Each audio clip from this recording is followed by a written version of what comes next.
Hello, and welcome to Inventors Helping Inventors. I'm your host, Alan Beckley, inventor of the Wonder Wallet. If you're an inventor searching for proven ways to make money with your invention, if you dream to see your product selling in stores everywhere, you've come to the right place. There's no better place to get help than from experts, inventors who've already achieved success. Every week, I interview successful inventors, asking them the questions you want to know. Tune in to learn from the experts so you can get your invention out of the tank and into the bank. So that was Christmas. I was out of work for about almost 6 months healing. And then when I did go back to work, I had guys working for me full time anyway. They covered great for me. But the minute I got to an exterior and threw a ladder up against the house, that changed my entire life because I couldn't get myself to go past the third rung. I'm excited to share a new AI technology with you that is transforming the global business landscape. I'll show you how to use it to save time, effort, and money in your invention business. Interested? This technology is called Agentic AI, or AI agents. I've created an AI agent that you can use to do a comprehensive, in-depth search for companies to license your invention. It will work for you even if you have never used AI before. I call it the Invention Prospector. I'll be debuting the Invention Prospector for a small group of inventors on Monday, January the 26th, in the Tap the Power of AI workshop, and you're invited to attend. You must register in advance, and enrollment is limited to only 10 students. Enrollment is at alanbeckley.com/tapai. Again, that's ALANBECKLEY, and that's .com, and it's TAPAI, TAPAI. The Invention Prospector yields a comprehensive list of 20 to 30 potential licensees for your product, delivered to you in less than 10 minutes. Just fill out a simple form, then hit go and watch it work its magic, providing in minutes what could take you days or weeks of work to do on your own. Don't take my word for it. Here are the words of Julietta Hughes, one of my students who recently used the Invention Prospector for her art tool invention. She said, "The Invention Prospector tool is a must-have resource for any product developer ready to search for potential licensing companies for their invention. Prior to knowing about this tool, I manually made searches on the available platforms of manufacturers, resulting in hours, if not days, of search for the most suitable companies to license my product. What took me hours, if not days, to find was done by the Invention Prospector in a matter of minutes, with even more refined results. As the search criteria is entered, it analyzes the information in the most customized and personalized way possible to give us the most promising results in a fraction of the time. I would recommend this tool without a doubt to any inventor. Your investment to join us in the Tap the Power of AI workshop is just $97. Upon completion of the workshop, you'll have access to the Invention Prospector to use as many times as you'd like for any invention. Also, after you attend, you will get 1 hour of one-on-one consulting and coaching time with me. That's a $150 value for free. How do you register and join us? Again, just go to alanbeckley.com/tapai. Follow the prompts. It takes 2 minutes to register. But don't wait. January 26th is almost here, and the workshop is filling up fast. Once 10 are enrolled, you'll have to wait at least another month to join a future workshop.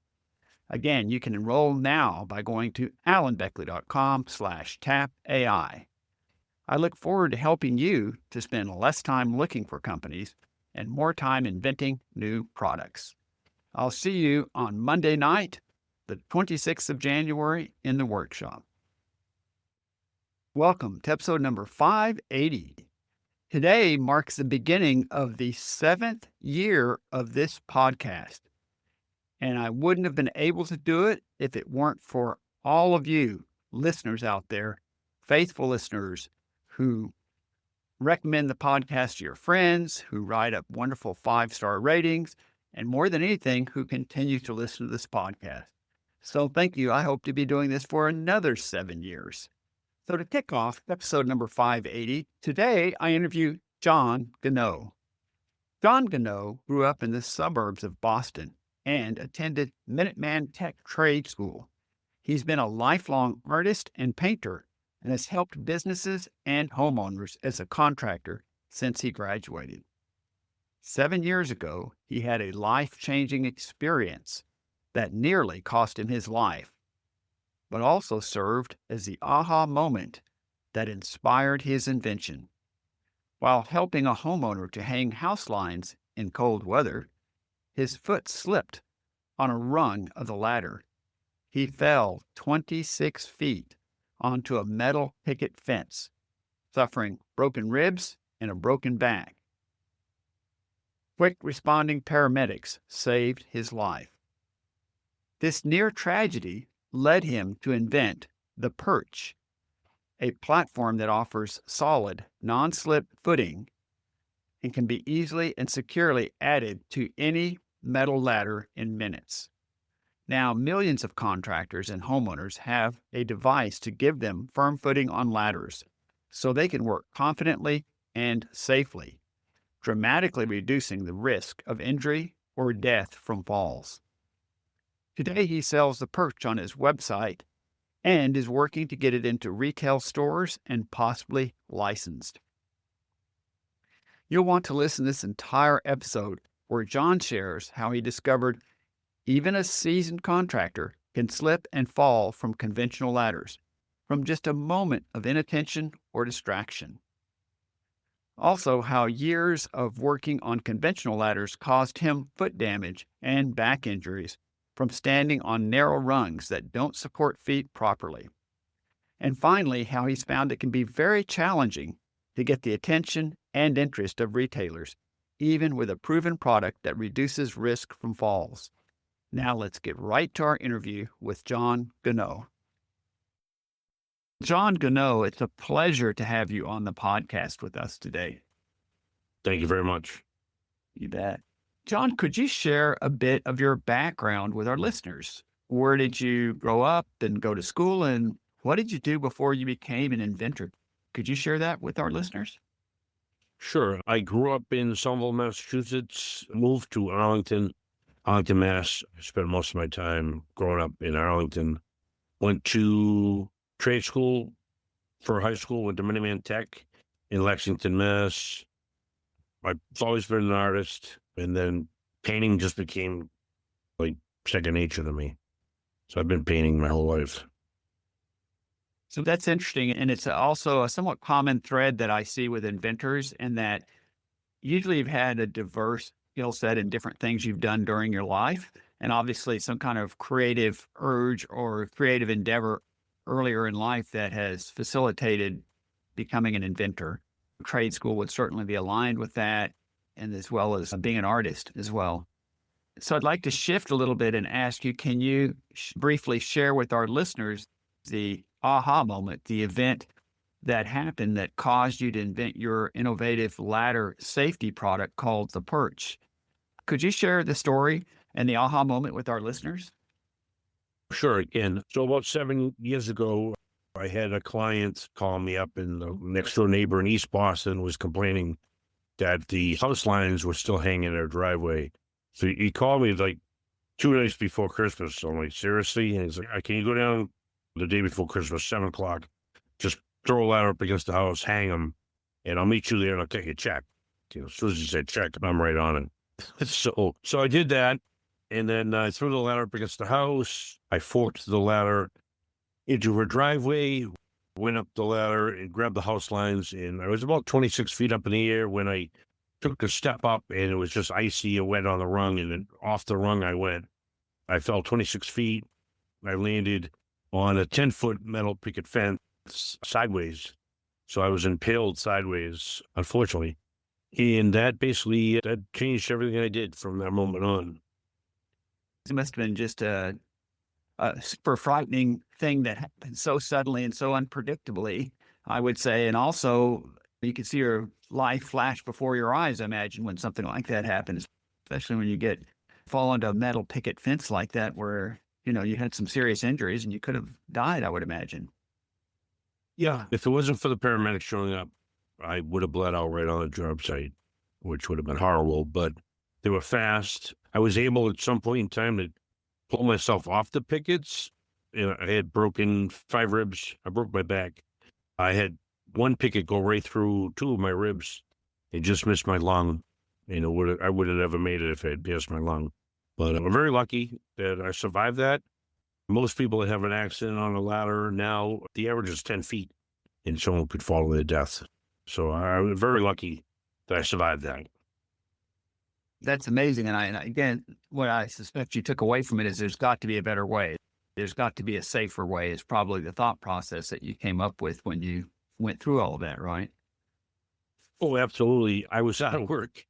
So that was Christmas. I was out of work for about almost 6 months healing. And then when I did go back to work, I had guys working for me full time anyway. They covered great for me. But the minute I got to an exterior and threw a ladder up against the house, that changed my entire life, because I couldn't get myself to go past the 3rd rung from the ground up.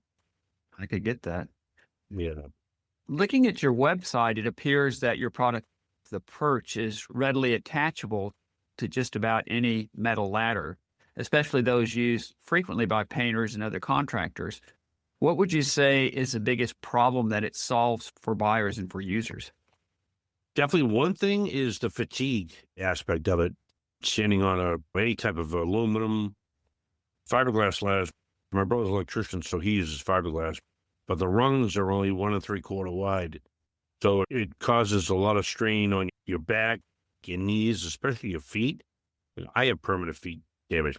My feet are a mess, but that aspect of it is basically covered because you have full heel to toe support on my Perch. I never thought about that. I've used ladders, not near as much as you have, but I've gone up the side of a house on a fairly tall ladder before. And I never thought of it in the sense of, why are the rungs so small and so often round in shape, and aluminum or metal, which is certainly not ideal for spending any amount of time with your foot on it. Yeah, that's true. So ladders have not been changed since conception, since they were made back in the 40s or 50s. They're still the same. I think changing the ladder rungs to, say, 2.5, or like an A-frame ladder, 3 1/4 would be better, but I'm sure it would cost manufacturers hundreds and hundreds of millions of dollars to change that.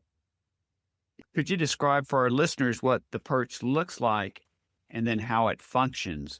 And as a second question on top of this, are there other competitive products on the market against yours or like yours? And if so, how is the Perch superior to those competitors? So that's 2 questions in one, but could you answer that? Yeah, no problem. So the Perch is made out of all aluminum. The Perch is set up where it sits between the rungs. It's all within the ladder realm. It doesn't exceed past the ladder itself. It's not like you have to go up a ladder, kick this thing out, and then stand 2.5, 3 feet away. It's all within. So the upper seat channel and the lower seat channel that's right underneath the platform sits anywhere on the ladder, any extension ladder, sits on upper rung and lower rung. And you have the security of being between the rungs and the support of the ladder itself, which is completely different from everything that's on the market today. That being said, what's on the market today, I've purchased all of them. I've put them all on my ladders, and I've crushed them. I've crushed all of them with little or no interference or no hesitation. They just fold. Everything that's on the market now is just made the wrong way. You're not supposed to have a hinge-based platform that you could fall to your death. And then being out that far from the ladder, you're 2.5 to 3 feet away from the safety of the ladder itself. It doesn't make any sense. It doesn't look proper on a ladder. If you look at the Perch, you'll see that it's almost like it was meant to be there. Yeah, so it sounds like from your description, from a high level or engineering level, you might say they're not optimally designed, that the goal is to make it less hazardous, not more. But it sounds like, especially if they have hinges and things like that, it actually can create something that is even more hazardous than just having a ladder by itself. Would you say that's true? I would absolutely agree with that 100%. 100%. And I've seen it. I've bought them all and I've tried it and just basically laughed. People admire them, but I have a better way. And also, just again, to give our listeners a sort of visual idea of it, because when I looked in your website, I think of it as being maybe 4 inches wide. And it looks like it's got a rough surface so that your feet are actually standing on truly a platform, not just a rung, and that it's just a lot more secure. So I guess calling it the perch is much more like standing on a perch than standing on a ladder. So could you describe what it would look like once somebody puts it in place? Yeah, sure. So really, from the ladder itself, if you're walking up the front face of a ladder and you're going to step on the perch, most ladders against the house are at a 22.5-degree angle. We factor that in when we put the main platform together. It doesn't really exceed the ladder rung itself. It's an easy step up, and it is on a full non-skid surface, which is basically ski board tape. And they're 11.5 inches wide, so they're almost as wide as the interior of the ladder. So it's an absolute perfect heel-to-toe support. Yeah, that makes a great deal of sense. And also, the last question along these lines, I presume that as you're moving up the ladder, you may need to move the perch up a little bit higher. So does it easily disconnect at one level and move up to the next level where you then can move up to be on the perch again? Oh, absolutely.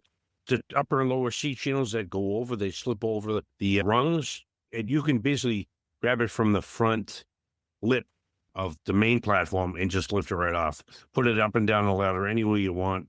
It comes with a safety pin on the upper channel, but it fits so smooth, so snug. I used it for a year before I retired. Then I never had to pin it. It just creates such a perfect platform of safety and durability. Yeah, that sounds great. I want to ask you a little bit of a marketing question, but you're currently selling the perch, I believe, on your website. Where else are you selling it, and what is your sort of suggested retail price point? And then also, I told you to ask multiple questions here sometimes, but have you Yep. considered licensing the perch? Just if you could share your thoughts with our listeners, vis-a-vis venturing your product as you're currently doing versus perhaps licensing it to a major manufacturer down the road. Not a problem. Yep. We just got the website up a couple months ago. I was selling them organically through friends and family, Facebook. I've given a ton of them away to people I know that either are doing siding or gutter guys, window cleaners, and obviously paint contractors. So we've given a ton of them away. In a response that they would put something on our website, tell us, what they thought of it, which hasn't really panned out because people have no time for something like that. What was I forget the second half, sir? Considering possibly licensing in the future, the difference between continuing to venture and do it all yourself can sell them, as opposed to maybe down the road, possibly licensing it to a company that would do it. Yeah, I'm definitely open to that. It's for me, it's just one step of learning at a time. It's the first time I've ever come up with a product that I've followed through. I am fully patented. I have the patents on my desk here. I have design patent and utility patents in full. Took me 2.5 years to get them. I would be open to licensing my product, no problem. That's always a great question. It's usually what, of all the different listeners, they're always running through their heads with their own products and things. I wonder if I should license this. Should I manufacture it myself? Should I do some of both, et cetera? So it's always great to pose that question. Another one that always comes up, and that is, what has been the biggest challenge that you've encountered in developing and manufacturing the perch? And then how were you able to overcome that challenge? That's a loaded gun right there, my friend. The whole thing has been a learning experience as far as finding the right manufacturer, which you stumble, you fall, you get back up, you move on. Now I have the right manufacturers. The thing that I'm finding a hard time is I thought it was very personal. I'm pretty good at talking to pretty much anyone, anywhere, anytime. I'm finding the problem is to getting the attention of people that matter in a business, the guys who pull the trigger, trying to get 5 seconds in front of them to show what I have and what the Perch is about and why it's different from anything else on the market. That's been my challenge. I have a couple big box stores. I've been displayed the Perch to one company 5 times, and I don't have an answer. So for me, trying to get in front of somebody that matters, vice president, executive vice president, it's been really tough. I find that to be the last 5 years. That is my biggest problem right now. The biggest challenge is always marketing, isn't it? And recognizing that the person you're speaking to doesn't think about things in the same way you do. Oh, you're not kidding. Yes, it's very frustrating because I know what I bring to the table, and it'd be great in any store like Lowe's, Home Depot, or Williams, or even Werner if they wanted to come in and take it on themselves. I'm open to any suggestions or any positive feedback from any of them, and it's like pulling teeth, honestly. Yeah, no, I definitely get that. As we roll towards a close, John, are there any parting words you'd like to leave us with? No, I appreciate the time. This is a great opportunity for me. I'm very excited about my product and what it will do to the market and saving. So basically, my thing now is to help blue collar workers. I have another product I'm coming out with pretty soon. I'm going to pull patents on it. But the Perch itself, because I've fallen off a ladder, is very personal to me. And I know new kids coming into the trades, or even guys my age that have been up and down ladders their whole lives. I'm in constant pain. I have inserts in my sneakers that cost me $3,000. They don't do anything. So this is a multi-faceted product where it helps the body and the mind, but it also helps contractors work smarter and harder and faster, and which means better profit. So overall, I have the right product for the market. I'm absolutely convinced that you do. And also that you speak from a very strong passion about helping people to avoid the same thing that happened to you and to be more safe with a product that works really well, and especially helping blue collar workers. And the other thing that I would just highlight for our listeners is so often, whatever it is you do for a living, you will find a problem that could be solved that can lead itself to often a very great invention, which I believe is what happened in your case. Thank you. I appreciate that. It absolutely is. I'm very lucky to wake up every morning since that fall. I'm very happy, and it's an excellent product, and hopefully I get it to the masses. My last question then is, how can our listeners reach you if they have other questions or would like to purchase one from you? So you can call me directly, 781-467-6391. They can go directly on the website, which is theperchllc.com. Yeah, I think that's about it. You can email me if they want. theperch2025@gmail.com. Okay, no, great. So just a quick highlight, website is theperchllc.com. And Yep. then you're a brave man to give the phone number, but in this case, it's a pretty good idea. You're 781-467-6391 is where they can reach you, right? Correct. Yeah, I'll take any phone calls. We have nothing to hide here at the Perch. It's fantastic. John, I just want to thank you for being on the podcast with us today and sharing your product with us and how you developed it, some of the challenges you had and your motivation behind it. And I'd like to reserve the opportunity, maybe in another 6 months or a year, to catch up with you again and see what you've got going on at that time. Alan, that'd be great. I really appreciate the opportunity, and I'm really excited being 56 and still trying things new. Great experience for me. Thank you so much for your time. You bet. Thanks so much for tuning in to Inventors Helping Inventors. If you like the show, please tell your friends about it. Make sure to subscribe in iTunes or wherever you get your podcasts so you won't miss a single episode. Talk to you soon.